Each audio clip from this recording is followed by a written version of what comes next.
नमस्कार। Contract lecture series में मैं डॉक्टर अमिताभ सिंह आज जिस टॉपिक के साथ उपस्थित हूं उस टॉपिक का नाम है डॉक्ट्रिन ऑफ फ्रस्ट्रेशन, जिसे सेक्शन 56 में डिस्कस किया गया है। आखिर इसका कंटेंट क्या होगा? तो कंटेंट पर एक बार नजर डालिए। सबसे पहले आएगी मीनिंग ऑफ फ्रस्ट्रेशन किसे कहते हैं, डॉक्ट्रिन ऑफ फ्रस्ट्रेशन की मीनिंग क्या है। फिर सेक्शन 56 जिसमें इस डॉक्ट्रिन को एक्सप्लेन किया गया है, इसके 3 पार्ट हैं। 56 क्लॉज 1 उन एग्रीमेंट्स के बारे में बात करेगा जो स्टार्टिंग से ही जिनकी परफॉर्मेंस इम्पॉसिबल है। इसके बाद जो 56 क्लॉज 2 है वो कॉन्ट्रैक्ट की बात करेगा, मतलब कॉन्ट्रैक्ट के जितने, एक वैलिड कॉन्ट्रैक्ट के जितने एसेंशियल होने चाहिए वो सारे एसेंशियल पूरे होंगे। इसके बाद क्या बदल जाएगी, supervening changes in circumstances आ जाएंगी या सिचुएशंस आएंगी। और इसका इफेक्ट क्या होगा? इसका इफेक्ट होगा कि performance of contract either becomes impossible और बिकम्स इलीगल। ऐसे सर्कमस्टांस में डॉक्ट्रिन ऑफ फ्रस्ट्रेशन पार्टीज को क्या कर देगी, डिस्चार्ज कर देगी। 56 क्लॉज 3 लायबिलिटी इंपोज करेगी उस पार्टी के ऊपर जो जानती है या जान सकती थी कि परफॉर्मेंस ऑफ कॉन्ट्रैक्ट इम्पॉसिबल है। दूसरी पार्टी को इस बारे में कुछ जानकारी नहीं है, वो पहली पार्टी के विश्वास पे बात करती है, उस पे काम करती है।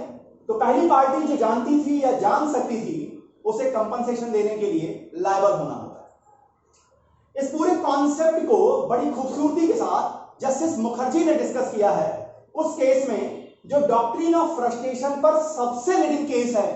इस केस की जरूरत आपको प्री में भी पड़ेगी, मेंस में भी पड़ेगी, इंटरव्यू बोर्ड भी पूछते हैं।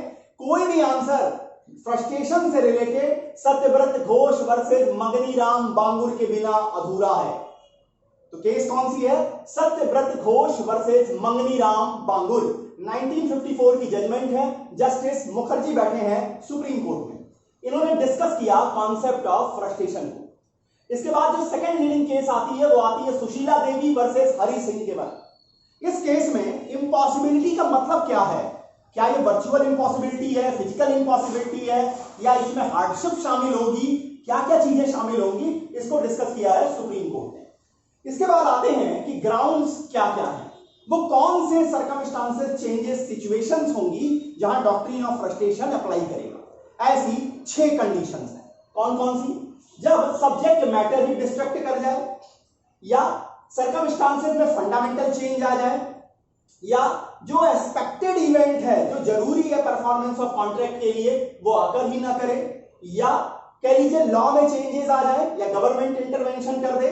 5वां, डेथ या पर्सनल इनकैपेसिटी आ जाए उन मामलों में जहां पर्सनल स्किल इंपॉर्टेंट है, पर्सनल स्किल का एग्रीमेंट है।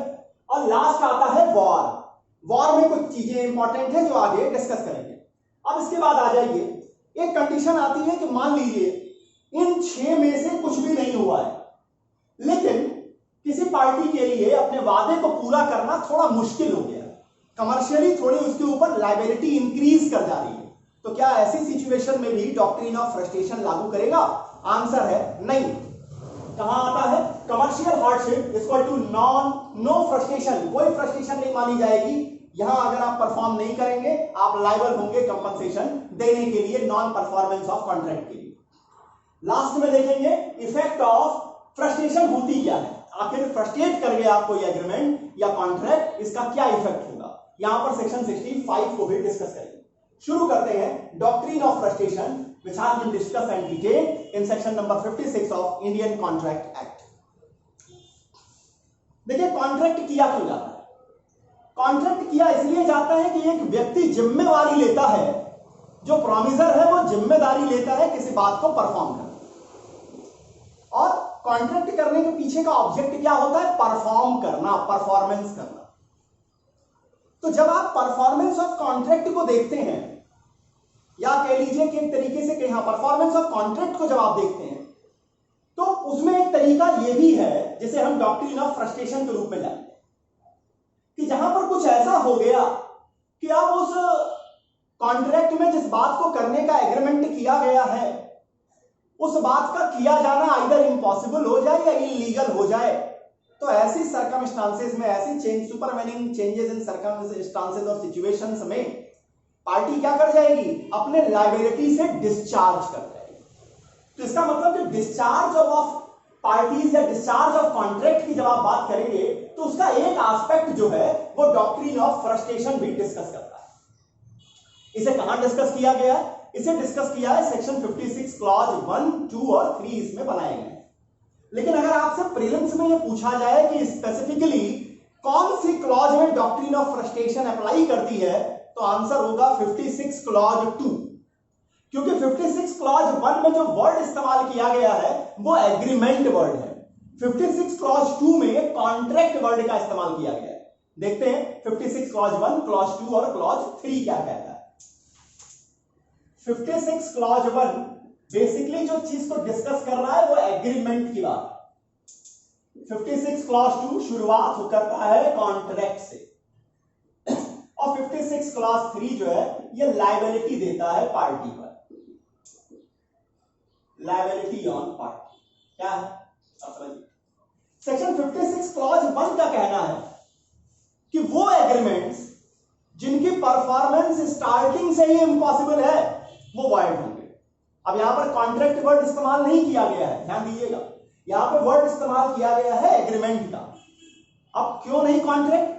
कि इसका मतलब कि यहां प्रपोजल था, एक्सेप्टेंस थी, प्रॉमिस बनी थी, कंसिडरेशन आके जुड़ा था, एग्रीमेंट तक पहुंचे थे, लेकिन इसके बाद लॉफुल ऑब्जेक्ट नहीं था, लॉफुल कंसिडरेशन नहीं था, या कहिए सेक्शन 24 से लेकर 30 और 36 में कहीं ना कहीं परेशानियां थी जिसके कारण ये कॉन्ट्रैक्ट नहीं बन रहा था।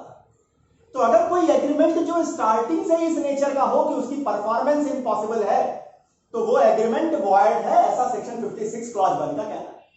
सेम तरीके के प्रोविजन आपको सेक्शन 36 में भी मिले थे। असंभव चीजों को करने के करार शून्य होते हैं, वो कॉन्टीजेंट कॉन्ट्रैक्ट के अंतर्गत आए थे। वही कॉन्सेप्ट को यहां पर फिर से लाए हैं सेक्शन 56 क्लॉज 1 में। अब एग्जांपल देख लीजिए, ए ने बी से कहा कि मैं जादू से तुम्हारे घर में धन पता कर दूंगा, ट्रेजर पता कर दूंगा, तुम्हारे यहां संपत्ति कहां है मैं बता सकता हूं। अब ये एग्रीमेंट क्या है? स्टार्टिंग से ही इसका होना इम्पॉसिबल है, इसका क्या मतलब है? ये वॉइड है। अब आइए 56 क्लॉज 2 में। 56 क्लॉज 2 कॉन्ट्रैक्ट की बात कर रहा है, मतलब जिस समय कॉन्ट्रैक्ट किया गया, कॉन्ट्रैक्ट कहने का मतलब यहां पर एसेंशियल्स जितनी भी वैलिड कॉन्ट्रैक्ट की होती हैं सारे पूरे हैं। प्रपोजल है, सारे जितने रिक्वायरमेंट्स है पूरी हैं, एक्सेप्ट किया जा चुका है, प्रॉमिस बन चुकी है, इसके साथ कंसिडरेशन आके जुड़ी है, एग्रीमेंट भी हो गया, लॉफुल ऑब्जेक्ट है, लॉफुल कंसिडरेशन है, किसी तरह की वॉइड सुपर कंडीशंस यहां पर नहीं है। इसका क्या मतलब है? ये वैलिड कॉन्ट्रैक्ट है, जिस समय किया गया बिल्कुल valid contract. But after such contract due to the supervening change in situations or circumstances, either the performance of contract becomes impossible or illegal। या तो परफॉर्मेंस ऑफ कॉन्ट्रैक्ट क्या हो जाए, परफॉर्म किया जाना उस बात का इम्पॉसिबल हो जाए या इलीगल हो जाए, तो यहां सेक्शन 56 क्लॉज 2 पर लागू होगा डॉक्ट्रिन ऑफ फ्रस्ट्रेशन, और यहां पार्टीज क्या हो जाएंगी? डिस्चार्ज कर जाएंगी अपनी लायबिलिटी से। अब आइए 56 क्लॉज 3 क्या कहता है? 56 क्लॉज 3 कहता है कि जहां एग्रीमेंट किया गया किसी बात को करने का, जो प्रॉमिसर है वो जानता है या जान सकता था अगर वो ड्यू डिलीजेंस का सहारा लेता। क्या जान सकता था या जानता है? कि उस बात का परफॉर्म करना इम्पॉसिबल है, इलीगल है, दूसरी पार्टी ऐसा नहीं जानती है, तो वहां पर पहली पार्टी जो प्रॉमिसर है, जो जानती है या जान सकती थी, वो लायबल होगी कंपनसेट करने के लिए दूसरी पार्टी को नॉन परफॉर्मेंस ऑफ कॉन्ट्रैक्ट की। ये कॉन्सेप्ट है सेक्शन 56 का। तो यहां फिर से एक बार रिवाइज कर लीजिए कि डॉक्ट्रिन ऑफ फ्रस्ट्रेशन स्पेसिफिकली कहां लिखा हुआ है या कहां अप्लाई करेगा? वो अप्लाई करेगा 56 क्लॉज 2 को, 1 को लेकर के नहीं। आइए अब आते हैं कि आखिर कौन सी केस है जिसमें इसे डिस्क्राइब किया गया, इसे एनालिसिस की गई। तो यहां 2 लीडिंग केसेस आपको लिखनी पड़ेगी। जो सबसे बड़ी लीडिंग केस है वो है सत्यव्रत घोष वर्सेस मंगनीराम बांगुर की। कब का मुकदमा है? 1954 का, सुप्रीम कोर्ट की जजमेंट है, जस्टिस हैं जस्टिस मुखर्जी। देखिए जो बहुत ज्यादा लीडिंग केसेस हैं, उन केसेस में अगर आप अपने मेंस की आंसर बुकलेट में ईयर सही डालते हैं, जजेस के नाम डालते हैं, तो आपकी कॉपी और दूसरे जो आपके कंपटीटर्स हैं उनकी कॉपी के जो मूल्यांकन होंगे उसमें डिफरेंस का आना निश्चित है। इसलिए जो लीडिंग केसेस है वहां जजेस के नाम को भी हाईलाइट करिए, उसे याद करिए। याद किया जा सकता है, ऐसा कोई टफ काम नहीं है। जस्टिस मुखर्जी बैठे हैं सत्यव्रत घोष वर्सेस मंगनी राम बांगुर के केस में। कहते क्या है SSC, the doctrine of frustration is really an aspect or part of law of discharge of contract by reason of supervening impossibility or illegality of the act agreed to be done, hence comes within the purview of section number 56. Section 56 applies only to the case of physical impossibility, and that where this section is not applicable, recourse can be had to the principles of English law on the subject of frustration. Next, Section 56 deals with a particular subject. It is an exhaustive section upon the same thing, and it is not permissible to import the principles of English law. कहना क्या चाहते हैं? Section 56 के concept को discuss कर रहे हैं justice Mukherjee और कहते हैं कि जहां सुपरवेनिंग चेंजेस आ गई हैं, मतलब जिस समय कॉन्ट्रैक्ट किया गया उसके बाद परिस्थितियां बदल गई हैं। कौन सी परिस्थितियां? 6 परिस्थितियां बताई गई हैं। परिस्थितियां बदल गई हैं जिसके कारण परफॉर्मेंस ऑफ कॉन्ट्रैक्ट इम्पॉसिबल हो गई है या इलीगल हो गई है। वहां पर पार्टीज क्या कर जाएंगी? डिस्चार्ज कर जाएंगी अपनी लायबिलिटी से। मतलब ये एक तरीका है डिस्चार्ज ऑफ कॉन्ट्रैक्ट का। कौन सा? Doctrine of frustration. अब यहां पर जस्टिस मुखर्जी कह रहे हैं कि सेक्शन 56 जो है वो एक एग्जॉस्टिव नेचर का सेक्शन है, सारी चीजों को डिस्क्राइब कर रहा है। इसलिए यहां पर आप इंग्लिश लॉ जो डॉक्ट्रिन ऑफ फ्रस्ट्रेशन के जो प्रिंसिपल्स हैं उनको यहां इंपोर्ट करने की जरूरत नहीं है। ये पूरी तरह से रेमेडी प्रोवाइड करने में सक्षम है। कौन से? जो सेक्शन 56 क्लॉज 1, 2 में बताए गए प्रोविजन। आइए, केस आती है सुशीला देवी वर्सेस हरि सिंह। इस रीडिंग केस में सुप्रीम कोर्ट ने कहा कि सुपरवेनिंग चेंजेस इन सर्कमस्टांसेस या सिचुएशंस के कारण जो कॉन्ट्रैक्ट का रूट है, क्या करने के लिए एग्रीमेंट किया गया, अगर वही फेल कर जाए, अगर वही समाप्त हो जाए, तब वहां पर पार्टीज डिस्चार्ज हो जाएंगी अपनी लायबिलिटी से। वहां पर जो प्रोमिसर है वो नॉन परफॉर्मेंस ऑफ कॉन्ट्रैक्ट के लिए लायबल नहीं माना जाएगा, उसकी लायबिलिटी डिस्चार्ज हो जाएगी। ये बात उठी सुशीला देवी वर्सेस हरि सिंह के केस। अब आते हैं कि कौन से ग्राउंड्स हैं फ्रस्ट्रेशन को अप्लाई करने के लिए, डॉक्ट्रिन ऑफ फ्रस्ट्रेशन अप्लाई करने के लिए कौन कौन से ग्राउंड्स हैं, एक एक करके उन्हें देखते चलते हैं। पहला ग्राउंड है, जो फर्स्ट है, डिस्ट्रक्शन ऑफ सब्जेक्ट मैटर। मतलब कहना क्या चाहते हैं? फर्स्ट जो ग्राउंड है वो कह रहा है डिस्ट्रक्शन ऑफ सब्जेक्ट मैटर। जो कॉन्ट्रैक्ट का सब्जेक्ट मैटर है वही अगर डिस्ट्रक्ट कर गया, वही अगर समाप्त हो गया, तब वहां पर कॉन्ट्रैक्ट ही नहीं बचा, वहां पर एग्रीमेंट ही नहीं बचा, तो अब वहां पर परफॉर्मेंस की बात कैसे की जाएगी? देखिए, यहां पर जो सबसे इंपॉर्टेंट केस आती है वो केस आती है टेलर वर्सेस कोल्डवेल की। केस का नाम है टेलर वर्सेस कोल्डवेल। कब की केस है ये? 1863 की केस है। हुआ क्या था? टेलर ने कोल्डवेल के पास एक म्यूजिक थिएटर था, एक थिएटर था, कोल्डवेल का एक थिएटर था। इस थिएटर को टेलर ने क्या किया था? रेंट पे लिया था। क्यों? क्योंकि उसे वहां म्यूजिक कंसर्ट अपना परफॉर्म करना था, म्यूजिक कंसर्ट को ऑर्गेनाइज करना था। जिस दिन ये कंसर्ट होना था उसके पहले ही वो जो प्रॉपर्टी थी, जो थिएटर था, वो फायर के कारण, आग के कारण पूरा खत्म हो जाता है, नष्ट हो जाता है। अब यहां पर क्या हुआ? अब यहां पर टेलर का नुकसान हुआ। टेलर ने क्या किया? नॉन परफॉर्मेंस ऑफ कॉन्ट्रैक्ट के लिए मुकदमा फाइल किया कोल्डवेल के ऊपर। अब यहां जज कोर्ट ने कहा कि जब सब्जेक्ट मैटर ही डिस्ट्रक्ट कर गया, और ध्यान दीजिएगा सेक्शन 56 की एक रिक्वायरमेंट यह भी है कि जो सुपरवेनिंग चेंज इन सिचुएशंस या सर्कमस्टांसेस हो रही हो वो पार्टीज के कारण ना हो, उस पार्टी के कारण ना हो जिस पार्टी के ऊपर आप नॉन परफॉर्मेंस की बात कर रहे हैं। अब यहां वो प्रॉपर्टी जो आग में जल गई, वो कोल्डवेल की गलती के कारण नहीं जली। क्या हो गई? डिस्ट्रक्शन ऑफ सब्जेक्ट मैटर हो गया और इसमें डिफेंडेंट का कोई रोल नहीं था।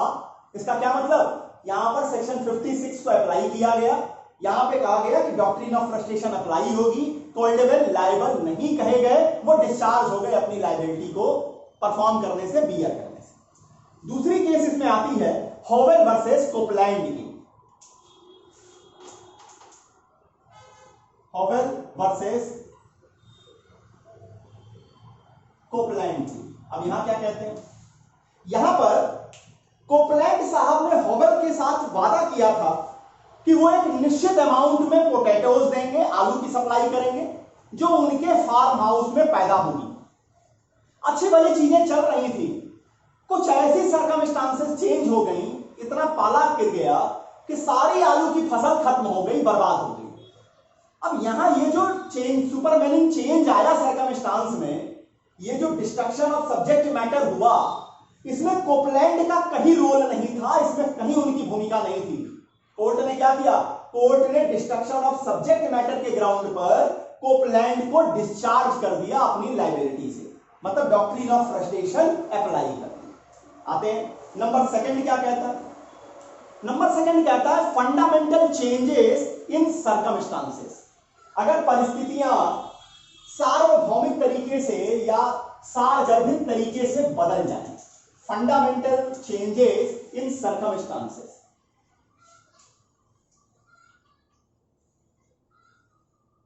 Fundamental changes in circumstances.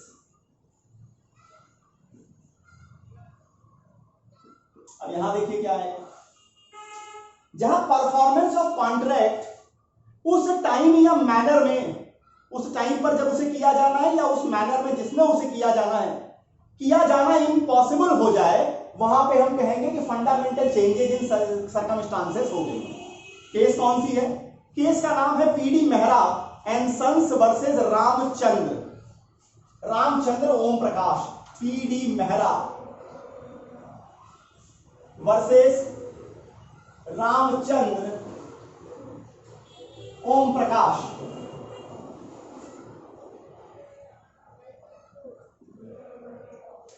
Case है 1952 की, सुप्रीम कोर्ट की केस है। क्या हुआ था यहां पे कहा गया है कि जहां परफॉर्म किया जाना फिजिकली इम्पॉसिबल हो जाए या उस एग्रीमेंट की परफॉर्मेंस हैजार्डस हो जाए, ऐसे सिचुएशन में पार्टीज जो होगी, जो प्रॉमिसर है, वो अपनी लायबिलिटी से डिस्चार्ज कर जाएगा। लेकिन अगर ये सुपरवेनिंग चेंज जो हो रही है, फंडामेंटल चेंज जो सिचुएशन में हो रही है, सर्कमस्टांस में हो रही है, अगर ये किसी पार्टी की गलती के कारण हो रहा है, तो वहां पर डॉक्ट्रिन ऑफ फ्रस्ट्रेशन अप्लाई नहीं करेगी। ध्यान दीजिएगा, जब तक ये सुपरवेनिंग चेंजेस इन सिचुएशंस और सर्कमस्टांसेस पार्टीज के कंट्रोल के बाहर है, पार्टी का इसमें कोई रोल नहीं है, तभी डॉक्ट्रिन ऑफ फ्रस्ट्रेशन अप्लाई करेगी। अगर पार्टी की गलती है, वहां पर कोई डॉक्ट्रिन ऑफ फ्रस्ट्रेशन आपकी मदद नहीं करेगा। इसका नाम Union of India versus Chanan Shah Mahesh Das. Union of India versus Chanan Shah Mahesh Das. हुआ क्या था यहां पर आई रेलवे ने सामान बुक किया, किसका? डिफेंडेंट का। कहां सप्लाई करना था? इन्होंने डेस्टिनेशन बताया कि वहां पर इसे डिलीवरी देनी है। रेलवे ने क्या किया? रेलवे ने सामान पहुंचा दिया पाकिस्तान में। देखिए साहब, इन्होंने डिलीवरी मांगी थी भारत के अंदर, रेलवे ने जिम्मेदारी ली, रेलवे ने सामान पहुंचा दिया पाकिस्तान में। पाकिस्तान में सामान पहुंचाया, रिटर्न ही नहीं करा पाए, वापस ही नहीं आया सामान। अब उसके बाद यूनियन ऑफ इंडिया खड़ी होती है, कहती है डॉक्ट्रिन ऑफ फ्रस्ट्रेशन है। कोर्ट ने कहा यहां कोई डॉक्ट्रिन ऑफ फ्रस्ट्रेशन नहीं है, यहां श्रीमान जी जितने भी नुकसान हुए हैं आपकी गलती से हुए हैं। रेलवे जो है, इसको किस महापुरुष ने कहा था कि आप सामान पाकिस्तान भेजना है? आप बुकिंग ले रहे हैं भारत के अंदर सामान डिलीवर करने की, पहुंचाते पाकिस्तान में है। जाना था रंगून, पहुंच गए चीन, समझ गए ना? तो यहां पर डॉक्ट्रिन ऑफ फ्रस्ट्रेशन अप्लाई नहीं करेगी और यूनियन ऑफ इंडिया को लायबल कहा गया कंपनसेशन देने के लिए। तो ये बात है फंडामेंटल चेंज इन सर्कमस्टांसेस के लिए। अब आते हैं तीसरा ground, non occurrence of expected event. वो इवेंट जो उस परफॉर्मेंस के कॉन्ट्रैक्ट के परफॉर्मेंस के लिए जरूरी है, अगर वो हैपन ही ना करे, वो अकर ही ना करे। नंबर थर्ड,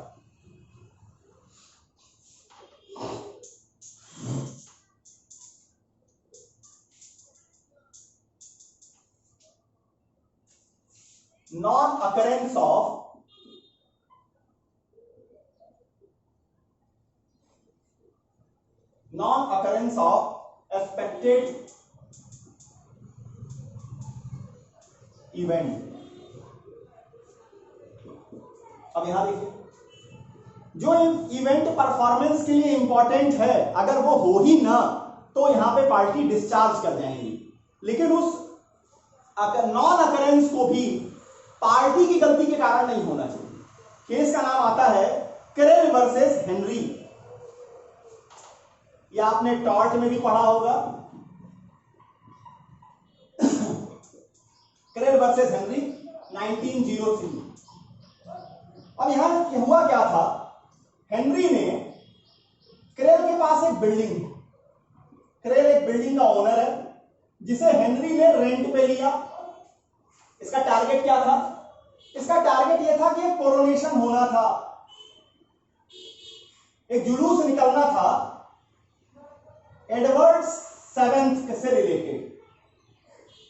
एडवर्ड सेवेंथ को लेकर के एक जुलूस निकलना था, जिसको देखने के लिए क्रेल ने हेनरी ने क्रेल की बिल्डिंग को रेंट पे लिया था। अब ये जुलूस, ये कोरोनेशन जो होता है वो कैंसिल कर जाता है। क्यों? क्योंकि सिख हो जाते हैं एडवर्ड सेवेंथ। अब एडवर्ड सेवेंथ की सिकनेस के कारण, अब वो एडवर्ड सेवेंथ सिक हुए, अब इसमें हेनरी का तो कोई रोल ही नहीं था। अब इनके सिकनेस के कारण जो इवेंट होना था वो इवेंट अकर ही नहीं किया। अब क्या हुआ? अब देखिए, अब यहां पर क्रेल जाते हैं कोर्ट में और कहते हैं कि जो बिल्डिंग हमारी हेनरी ने किराए पे ली उसका पैसा मुझे दिलाया जाए। कोर्ट ने कहा कि यहां इस एग्रीमेंट को पूरा करने के लिए जिस इवेंट का होना जरूरी था वो इवेंट हैपन ही नहीं की, और ये non occurrence, non happening of event जो है, इसमें पार्टी का कोई रोल नहीं है, उसके साइड से कोई गलती नहीं है। तो इसका मतलब क्या है? सेक्शन 56 में डॉक्ट्रिन ऑफ फ्रस्ट्रेशन की शर्त पूरी है, पार्टी डिस्चार्ज कर दी गई। अब आते हैं चौथी सर्कमस्टांस, कौन सी है? कहता है चेंजेस इन लॉ और गवर्नमेंट इंटरवेंशन। जहां पर कानून चेंज कर जाए या गवर्नमेंट इंटरवेंशन करे, गवर्नमेंट की इंटरवेंशन हो जाए और आप जिस चीज को करने का एग्रीमेंट कर रहे हैं, जो आपने कॉन्ट्रैक्ट कर रखा है, अब उसका होना इम्पॉसिबल हो जाए या इलीगल हो जाए, तो पार्टी डिस्चार्ज कर जाएगी। नंबर 4,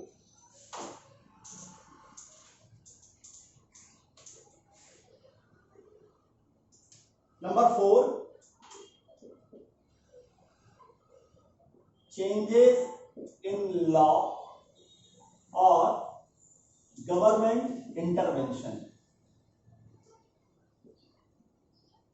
आइए साहब, क्या होता है? केस आती है मान सिंह वर्सेस खजान सिंह की। क्या नाम?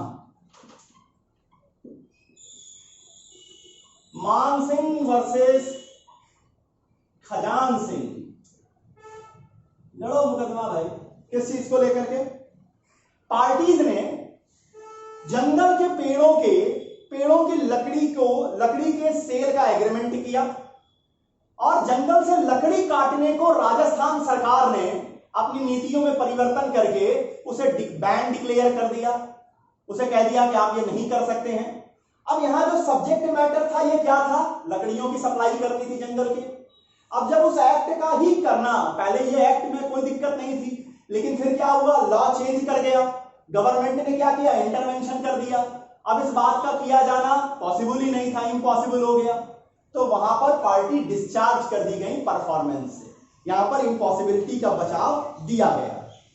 अब आ जाइए, 5वां कहता है डेथ और पर्सनल इनकैपेसिटी।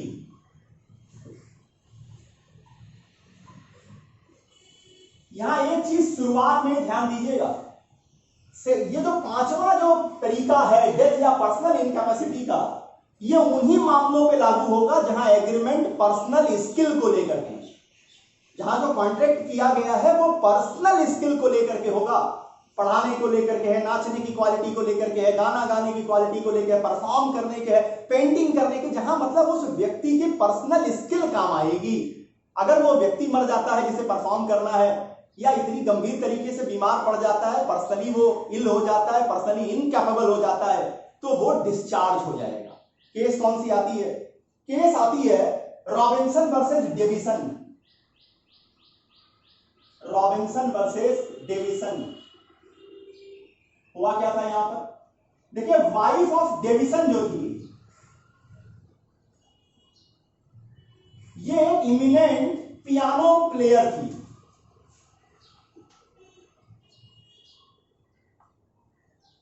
पियानो प्लेयर थी ये।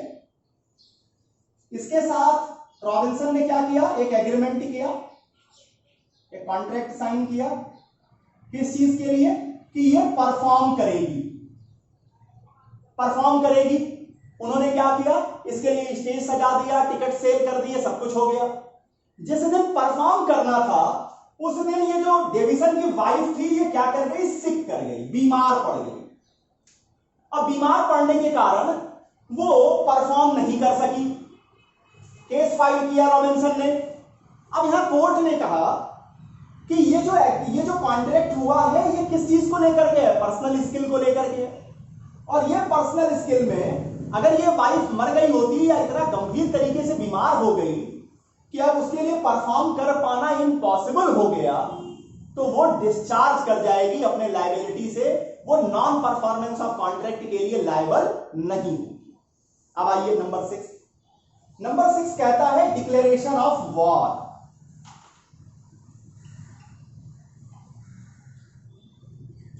यहां जरा समझिएगा, यहां थोड़ा सा समझने वाला विषय। अब क्या, मान लीजिए ए जो है वो भारत से है और बी जो है वो पाकिस्तान से है। ए भारत का नागरिक है, बी पाकिस्तान का नागरिक है। भारत पाकिस्तान के बीच में, इन नागरिकों के बीच में कॉन्ट्रैक्ट होता है किसी सामान की सप्लाई करने का। नॉर्मल सिचुएशन होती है, पार्टीज लायबल होंगे अपनी अपनी ड्यूटीज को परफॉर्म करने के लिए। भारत पाकिस्तान के बीच में युद्ध हो जाता है। अब जब युद्ध की घोषणा हो गई तो एनिमी कंट्री के लोगों के साथ, एनिमी कंट्री के साथ किसी भी तरीके का होने वाला ट्रांजैक्शन, किसी भी तरीके का होने वाला कॉन्ट्रैक्ट वॉइड डिक्लेयर हो जाएगा। अब यहां पार्टी डिस्चार्ज हो जाएंगी अपनी लायबिलिटी से। अब आप पूछेंगे कि कल के दिन मान लीजिए वॉर खत्म हो गई, तब क्या होगा? देखिए, जो चीज एक बार वॉइड हो गई, बाद में वो सिचुएशन नॉर्मल भी हो जाए तो अब उस एग्रीमेंट में आप परफॉर्मेंस, उस कॉन्ट्रैक्ट में आप परफॉर्मेंस नहीं डिमांड कर सकते हैं, वो वॉइड ही रहेगी। लेकिन अब मान लीजिए भारत या पाकिस्तान में से किसी कंट्री का वॉर जो है वो थर्ड कंट्री के साथ हो। ईश्वर न करे ऐसा हो, क्योंकि युद्ध कभी भी किसी समस्या का समाधान नहीं देता। लेकिन मान लीजिए इन दोनों कंट्रीज में से किसी कंट्री का झगड़ा, वार जो है वो थर्ड कंट्री के साथ हो। अब वहां क्या होगा? अब वहां पर आप नॉन परफॉर्मेंस से नहीं बच सकेंगे। वहां पर अगर आप परफॉर्म नहीं करेंगे तो नॉन परफॉर्मेंस ऑफ कॉन्ट्रैक्ट के लिए लायबल होंगे। वहां डॉक्ट्रिन ऑफ फ्रस्ट्रेशन नहीं लागू होगी। तो डॉक्ट्रिन ऑफ फ्रस्ट्रेशन के लागू होने के लिए जरूरी है कि जिन दो व्यक्तियों या दो समूहों या दो कंपनीज के बीच में कॉन्ट्रैक्ट हुआ है, अलग अलग कंट्रीज की हैं, उन दोनों कंट्रीज में अगर वॉर डिक्लेयर हो जाती है तो वहां पर पार्टीज अपने परफॉर्मेंस से डिस्चार्ज हो जाएंगी। कोई केस है इस पर? जी हां, केस है AF Ferguson and company versus Lalit Mohan Ghosh. इस केस को देख लीजिए।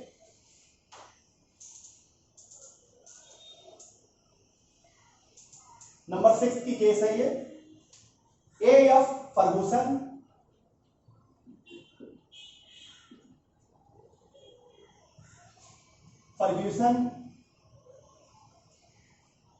And company versus Lalit Mohan Ghosh. क्या हुआ था यहां पर? ललित मोहन घोष जी ने अपना इंश्योरेंस करवाया था फर्ग्यूसन एंड कंपनी से, जो कि जर्मनी की थी। कुछ परिस्थितियां बदली, भारत सरकार ने क्या किया, कुछ युद्ध के हालात बने, भारत सरकार ने क्या किया, इस कंपनी का कामकाज अपने हाथ में लिया और चार्टर्ड अकाउंटेंट्स को दे दिया। इनका बिजनेस बंद करा दिया भारत में। अब ललित मोहन घोष केस फाइल करते हैं कि जो प्रीमियम ये पे कर चुके हैं वो प्रीमियम इन्हें वापस दिलाई जाए। कोर्ट ने कहा यहां डॉक्ट्रिन ऑफ फ्रस्ट्रेशन लागू होगी, कंपनी जो है नॉन परफॉर्मेंस के लिए लायबल नहीं कही जाएगी। तो ये टोटल 6 ग्राउंड्स बनते हैं, 6 सिचुएशंस हैं जब आप डॉक्ट्रिन ऑफ फ्रस्ट्रेशन के कारण पार्टी बच जाएगी नॉन परफॉर्मेंस ऑफ कॉन्ट्रैक्ट। लेकिन मान लीजिए ये 6 सिचुएशंस नहीं आती हैं, होता क्या है, कुछ चेंज आती है सिचुएशन में, सर्कमस्टांसेस थोड़ी बदलती हैं और पार्टी का अपने वादे को पूरा करना थोड़ा मुश्किल हो जाता है, कमर्शियली उसकी लायबिलिटी थोड़ी बढ़ जाती है। मान लीजिए थोड़ा रॉयट हो जाता है, स्ट्राइक हो जाती है, लॉकडाउन लग जाता है, किसी कारण से परफॉर्मेंस जो आप कर रहे हैं वो करना आपके लिए थोड़ी परेशानी भरा हो जाता है और आप सोचते हैं कि डॉक्ट्रिन ऑफ फ्रस्ट्रेशन से आप बच जाएंगे, तो ऐसा नहीं है। इसीलिए पॉइंट है commercial hardship equal to no frustration. आप कमर्शियली अगर आपके ऊपर थोड़ी लायबिलिटी बढ़ी है, यहां डॉक्ट्रिन ऑफ फ्रस्ट्रेशन अप्लाई नहीं करेगी। अब इस पॉइंट को देख लीजिए, असम जुडिशरी की अगर बात करेंगे, असम जुडिशरी, त्रिपुरा जुडिशरी के मेंस में केवल ये वाली पॉइंट सबसे ज्यादा पूछी जाती है। Commercial hardship is not an ground of doctrine of frustration. Discuss कीजिए। तो इसका मतलब आपको सिर्फ इसी पॉइंट को उठा करके डिस्कस करना पड़ेगा। क्या है कमर्शियल हार्डशिप में?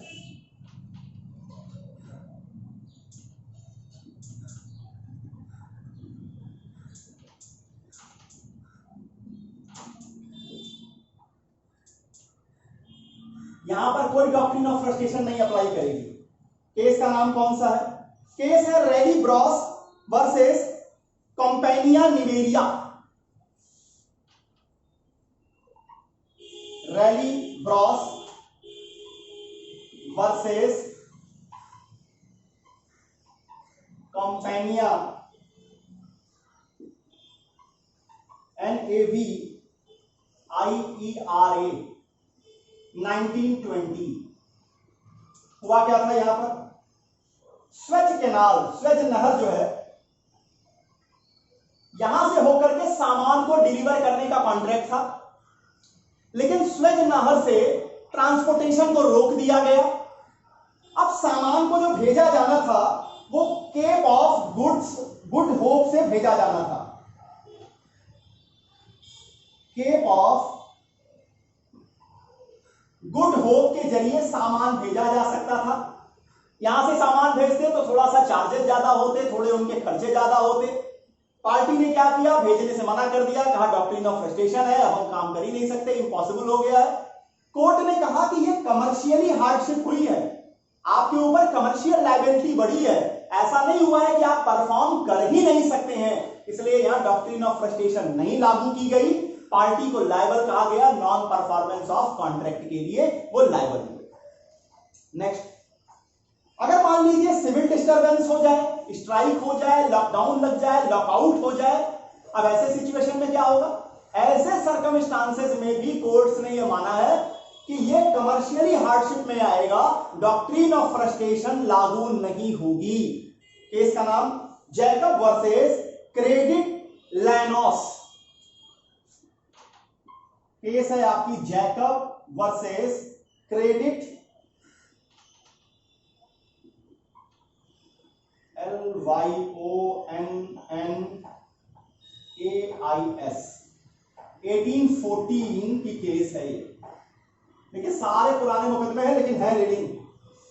यहां पर क्या हुआ था? पार्टी ने एग्रीमेंट किया था कि वो अल्जीरिया से सामान मंगाएगा और सामान मंगाकर डिलीवर करेगा, इस बात का कॉन्ट्रैक्ट था। अल्जीरिया में रॉयट हो गए जिसके कारण सामान आ नहीं पाया। अब यहां पर क्या हुआ? पार्टी ने डॉक्ट्रिन ऑफ फ्रस्ट्रेशन लेने की कोशिश की, कोर्ट ने कहा कि इसका बचाव आपको नहीं दिया जाएगा। आपने कॉन्ट्रैक्ट में कुछ भी नहीं बताया था आप सामान कहां से डिलीवर करेंगे, आपने केवल सामान की डिलीवरी का कॉन्ट्रैक्ट किया था, आप उसे कैसे हासिल करेंगे यह आपकी जिम्मेदारी थी। यहां पर डॉक्ट्रिन ऑफ फ्रस्ट्रेशन अप्लाई नहीं की गई। एक और लीडिंग केस है यहां पर जो भारत की है, हरनंद राय फूलचंद वर्सेस प्राग दास का मुकदमा है। काफी लीडिंग केस है और ये ऑब्जेक्टिव क्वेश्चन बैंक्स में भी देखिएगा सबसे ज्यादा इस पर क्वेश्चन बनाकर पूछा जाता है। हरनंद रॉय फूलचंद, क्या स्पेलिंग, हाँ ठीक, फूलचंद वर्सेस प्रागदास। यहां क्या हुआ? यहां जो प्रागदास साहब हैं ये होलसेलर थे। इन्होंने धोती की सप्लाई 1500, 2000, 2500 इसी संख्या में किसी किन्हीं धोतियों की एक specific number bulk of dhotis जो है उसकी सप्लाई करने का वादा किया था, कॉन्ट्रैक्ट किया था हरमंद राय फूलचंद के साथ। अब जिस मिल से इनको सप्लाई करनी थी उस मिल में स्ट्राइक हो जाती है, मिल ठप पड़ जाती है, ये माल की डिलीवरी नहीं दे पाते हैं और आते हैं कि डॉक्ट्रिन ऑफ फ्रस्ट्रेशन में इनको बचाव दे दिया जाए। कोर्ट ने कहा यहां डॉक्ट्रिन ऑफ फ्रस्ट्रेशन अप्लाई नहीं करेगी। क्यों? आपकी वो मिल से आप सप्लाई नहीं कर पाए, बाकी मिलें तो चल रही थी, आप वहां से सप्लाई कर सकते थे। तो यहां पर ऐसी सिचुएशन नहीं आई है कि अब उस काम का किया जाना इम्पॉसिबल मान लिया जाए, तो यहां डॉक्ट्रिन ऑफ फ्रस्ट्रेशन अप्लाई नहीं कराई गई। पार्टी को लायबल कहा गया नॉन परफॉर्मेंस ऑफ कॉन्ट्रैक्ट के लिए। अब लास्ट में आके देखते हैं कि इफेक्ट ऑफ फ्रस्ट्रेशन क्या होता है, क्या असर होगा जब डॉक्ट्रिन ऑफ फ्रस्ट्रेशन अप्लाई कर जाएगी।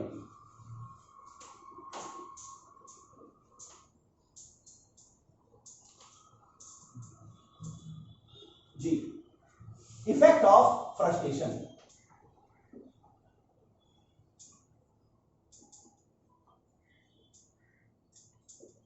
अब यहां देखिए, यहां पर दो असर आपको लिखने पड़ेंगे।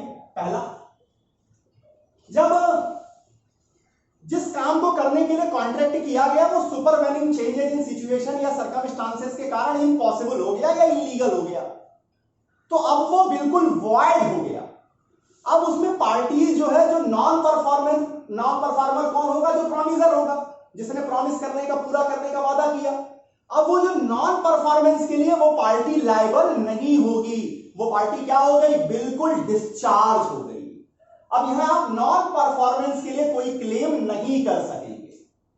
यहां पर सिर्फ एक सेक्शन है, सेक्शन नंबर 65, जो यहां डिस्कस करना जरूरी है। तो पहले मैं आपको क्या लिखेंगे? पहला अगर लिखना हो इफेक्ट ऑफ फ्रस्ट्रेशन के लिए, कि यहां आप लिखेंगे कि पार्टी मतलब नॉन परफॉर्मर